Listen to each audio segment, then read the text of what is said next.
आसी गोटे दिन से क्लेम करिवार सुजोग पाइबे जो कि से निश्चित भाव कि क्लेम रे सुजोग पाइले से जो प्रकार आकलन करने विभिन्न सरकार जो विभाग तरफ अधिकारी माने अछंती सरजमीन तदंत करेंगे रिपोर्ट बनइबे आधार में क्षतिपूरण पाइबा हकदार हेबे और सरकार यथा समय आर्थिक सहायता प्रदान करेंगे। ये बाबद गतकाली आमे जो रिव्यू करुथुलु सेथिरे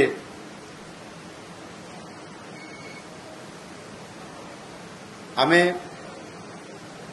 किसी चाषी अछंती जो माने इंश्योरेंस क्लेम परिवार हकदार हो पारु नहंती किसी चाषी अछंती जो माने धान चाष छड़ा अन्य पनीपरिबा चाष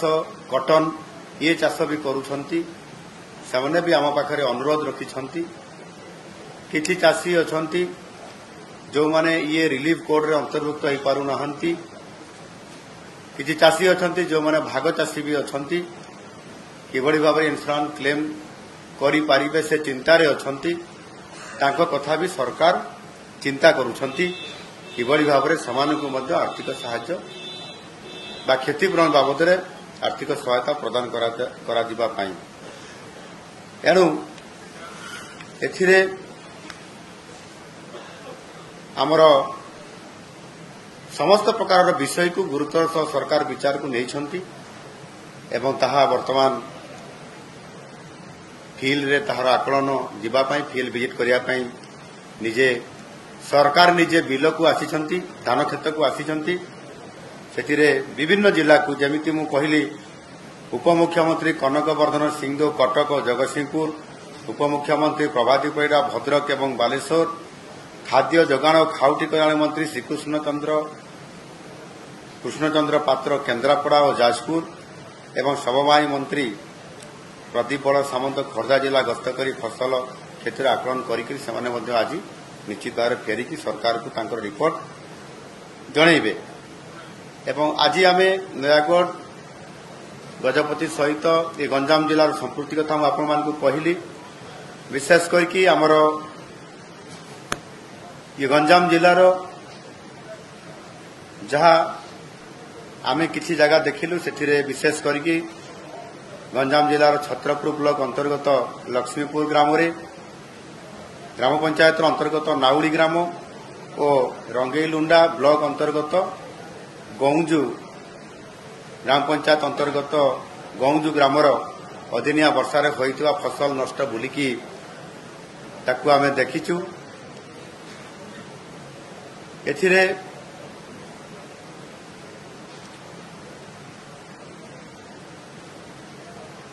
चाषींकर सहित भेट हैला सेमाने जो धान क्षति होइछि बा गजा हो जाइछि जो धान गुड़िक मॉइस्चराइज हो जाइछि जो धान गुड़िक डिस्कलर हो जाइछि जो धान गुड़िक ताकू जदि आनिकरी प्रस्तुतिकरण करा जिवो ताहले आउ चाउल बाहरिबो नै सेगुड़िक खुद हो जिवो ये प्रकारर विभिन्न अभियोग आमे चाषी को भेटिला परे सेमानकर अभियोग जहाँ शुणिचु ताकू मध्य ग्रहण करिछु। गंजाम जिले में ए पर्यंत 37,800 हेक्टर खरीफ फसल 822 हेक्टर पनीपरिबा अधिदिनिया वर्षारे नष्ट होइतिबा कथा ये आकलन रु जना पड़ी यह जगु प्राय 61,540 संख्यक चाषी प्रभावित होबार मध्य एथिरे आकलन करा जाइछि। एणु एहाको पुनर्बार आउथरे मध्य आकलन करिबा पई जिलापाल को निर्देश दिया हेछि एवं सारा राज्य रे मध्य जोठी जदि किए आगरु आकलन करिसंती पुनर्बार आउथरे ताकू आकलन करिवे सरजमीन तदंत करिवे सेति पई आरआई तहसीलदार बीडीओ कृषि अधिकारी एवं विभिन्न संपृक्त अधिकारी माने मध्य सेतिरे भाग नै पारिबे एवं निश्चित भाव में मु चाषी को ପ୍ରତିଶ୍ରୁତି ମୁଁ ଦେଉଛି ସଠିକ୍ ଆକଳନ ଆସିଲା ପରେ ପ୍ରକୃତ କ୍ଷତିଗ୍ରସ୍ତ କେତେ ହେଇଛି ଏବଂ ଯେଉଁମାନଙ୍କୁ ଇନ୍ସୁରାନ୍ସ କ୍ଲେମ୍ ମାଧ୍ୟମରେ ସାହାଯ୍ୟ ମିଳିବ କ୍ଲେମ୍ କରିବା ପାଇଁ ଏବଂ ଯେଉଁମାନେ ଏଥିରେ ଅନ୍ତର୍ଭୁକ୍ତ ନାହାନ୍ତି ସେମାନେ ମଧ୍ୟ କିଭଳି ଭାବରେ ସାହାଯ୍ୟ ପାଇବେ ସେଥିପାଇଁ ଚାଷୀଙ୍କ ପାଇଁ ସରକାର ଚିନ୍ତା କରୁଛନ୍ତି। ମୁଁ ଆଶା କରିବି ଯେ ସେମାନେ ତାଙ୍କର କ୍ଲେମ୍ ବା ଅନୁରୋଧ ସମ୍ପୃକ୍ତ ଅଧିକାରୀମାନଙ୍କୁ ନିଶ୍ଚିତ ଭାବରେ ଆସନ୍ତାକାଲି ମଧ୍ୟ ଯେଉଁ ଗୋଟିଏ ଦିନ ଏକ୍ସଟେନସନ୍ ହେଲା ସେଥିରେ ସେମାନେ ତାଙ୍କର କ୍ଲେମ୍ କରିପାରିବେ। ଇଏ ଗୋଟେ ବଡ଼ ସୁଯୋଗ ଅଛି ଚାଷୀ ଯେଉଁ ତାର କ୍ଷତି ହେଉଛି ତାକୁ ଭରଣା କରିବା ପାଇଁ ସରକାର ସାହାଯ୍ୟ କରିବା ପାଇଁ ନିଜେ ଏଥିରେ ତାଙ୍କୁ ଅପିଲ କରିଛନ୍ତି। ଆଉ ସେଥିପାଇଁ ଏ ଗୋଟିଏ ଦିନ ଗୁରୁତ୍ୱପୂର୍ଣ୍ଣ ଦିନ ଅଛି ସେଥିରେ ସେମାନେ ସମ୍ପୃକ୍ତ ହୋଇକରି ଏହାକୁ ନିଶ୍ଚିତ ଭାବରେ କରିବା ପାଇଁ ଆଜି ଓଡ଼ିଶାର ଚାଷୀ ମୁହଁରେ ହସ ଫୁଟିବା ପାଇଁ